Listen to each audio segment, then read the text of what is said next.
Assalamualaikum warahmatullahi wabarakatuh. Baiklah, saya di sini akan menjelaskan hadis tentang azab kubur. Bismillahirrahmanirrahim. Hadis Ibnu Abbas radhiyallahu anhuma qala marra Rasulullah sallallahu alaihi wasallam ala qabraini faqala amma innahuma la yu'azzabani wa ma yu'azzabani fi kabirin. Amma ahaduhuma fakana yamsi binamimah wa ammal akharu fakana la yastatiru min baulihi. Qala fada'a bi'asabin radbin fasaqahu bisnaini summa gharasa ala haza wahidan wa ala haza wahidan summa qala la'allahu an yukhafifa anhuma malam yaibasa. Rawahu Bukhari wa Muslim wa Tirmizi wa Nasa'i wa Abu Dawuda wa Ibnu Majah wa Ahmad wa Darami. Baiklah, selanjutnya saya akan mengartikan hadis berikut. Bismillahirrahmanirrahim. Hadis Ibnu Abbas radhiyallahu anhuma. Hadis dari Ibnu Abbas yang diridhoi oleh Allah dari keduanya. Qala, berkata ia, marra Rasulullah sallallahu alaihi wasallam, melewati Rasul sallallahu alaihi wasallam ala kuburaini, atas dua buah kubur. Faqala, maka berkata ia, amma, adapun, innahuma, sesungguhnya kedua yang dikubur di dua kuburan ini la yu'azzabani, sungguh keduanya diazab. Wa ma yu'azzabani, dan tidak keduanya diazab fi kabirin, pada yang besar. Amma ahaduhuma, adapun salah satu dari keduanya, fakana yamsi bin namimah, maka adalah ia berjalan dengan bergunjing.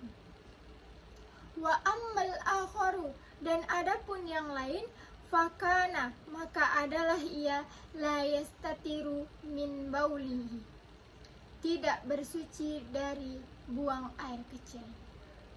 Qala, maka berkata ia, fada'a bi'asibin radbin, maka meminta ia Rasul dengan ranting kurma, fasaqahu bisnaini, maka ia membelahnya menjadi dua. Summa gharasa ala haza wahidan, kemudian ia menancapkannya atas ini satu kuburan, wa ala haza wahidan, dan atas ini satu kuburan. Summa qala, kemudian ia berkata Rasulullah, la'allahu, mudah-mudahan ia, an yukhafifa, bahwa sesungguhnya akan diringankan, anhuma, dari keduanya, malam yaibasa, selama keduanya basah atau tidak kering. Rawahu Bukhari, diriwayatkan oleh Bukhari, wa Muslim, dan Muslim, wa Tirmizi, dan Tirmizi, wa Nasa'i, dan An-Nasa'i, wa Abu Dawuda, dan Abu Dawud, wa Ibnu Majah, dan Ibnu Majah, wa Ahmad, dan Ahmad, wa Darami, dan Darami. Baiklah, selanjutnya saya akan menjelaskan hadis berikut.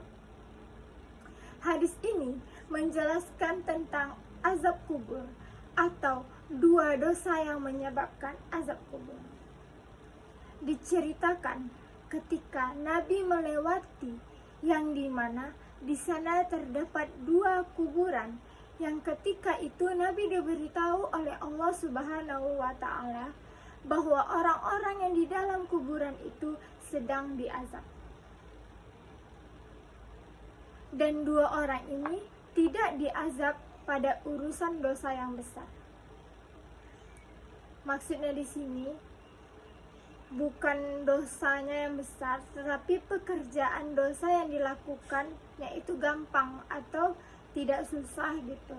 Seperti yang saya sebutkan tadi, yang pada pengertian yaitu seperti bergunjing, menghasut, menyebarkan aib orang lain, tidak mensucikan, buang air kecil, dan memfitnah orang. Terdapat bahwa orang yang sedang di dalam kuburan ini, yang satu orang yang suka bergunjing, dan semua keturunan yang berjalan dengan namimah atau di mana saja dia berada, dia akan melakukan suatu perbuatan dosa seperti yang saya sebutkan tadi, yaitu seperti bergunjing, menghasut, menyebarkan aib orang lain, dan menfitnah orang lain. Dan satu lagi, orang yang tidak mensucikan, buang air kecilnya. Jadi di sini untuk meringankannya, Nabi meminta mengambilkan ranting kayu kurma, kemudian ia patahkan atau dia belahkan menjadi dua dan ditanamkan di atas kuburannya. Nah, ditanamkannya pada kuburannya yang satu dan yang satu lagi, dan mendoakannya supaya mereka diringankan dosanya selama tumbuhan itu hidup atau tidak kering.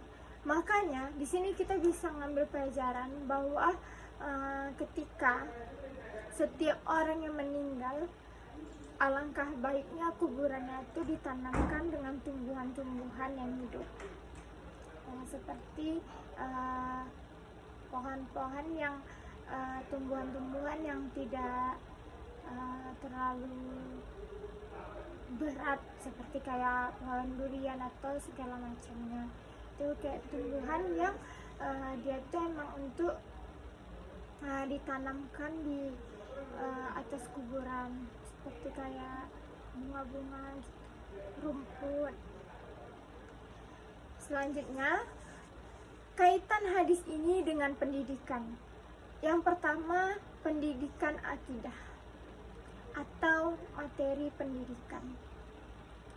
Percaya kepada azab kubur atau adanya azab kubur, dan dalam hadis ini juga menjelaskan secara terang-terangan bahwa hadis ini menjelaskan dengan azab kubur.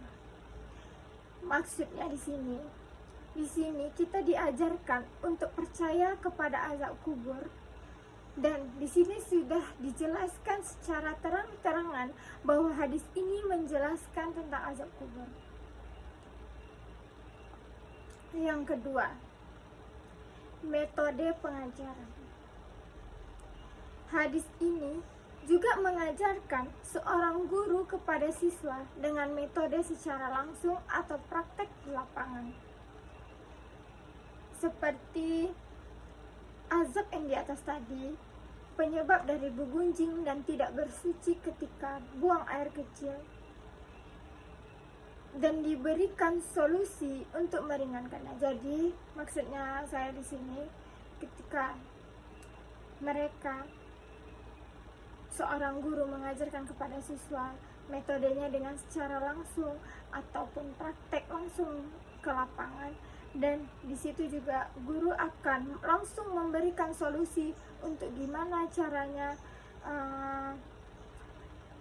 meringankan gitu kan. Kayak Rasul ketika tahu bahwa dua orang ini melakukan dosa yang tidak besar seperti bergunjing, dan dia tidak bersuci ketika buang air kecil. Di sini Rasul SAW langsung mengajarkan kepada kita bahwa untuk meringankan mereka dari azabnya itu dengan menanamkan atau menancapkan tumbuhan yang selama dia hidup bisa mengurangkan, lebih meringankan akan dosa-dosa yang telah diperbuat. Berarti di sini juga mengajarkan bahwa Rasul langsung memberikan solusi bagaimana caranya meringankan mereka dari azab kubur, yaitu dengan menanamkan batang kayu kurma. Jadi teman-teman, ini adalah suatu perbuatan yang mudah atau tidak susah, tetapi azabnya juga besar. Dan sekali lagi, terkait pada orang yang buang air kecil ini, jika ia tidak bersuci atau ia tidak mensucikannya, ini akan berdampak fatal, karena maka dia akan, ibaratnya kalau ketika dia melakukan ibadah pun itu juga tidak sah. Berwudu pun dia tidak sah. Misalnya pun dia sholat, dia juga tidak sah. Maka dari itu kita harus mensucikan dari najis-najis yang membuat itu tidak sah. Sekian dari saya. Wassalamualaikum warahmatullahi wabarakatuh.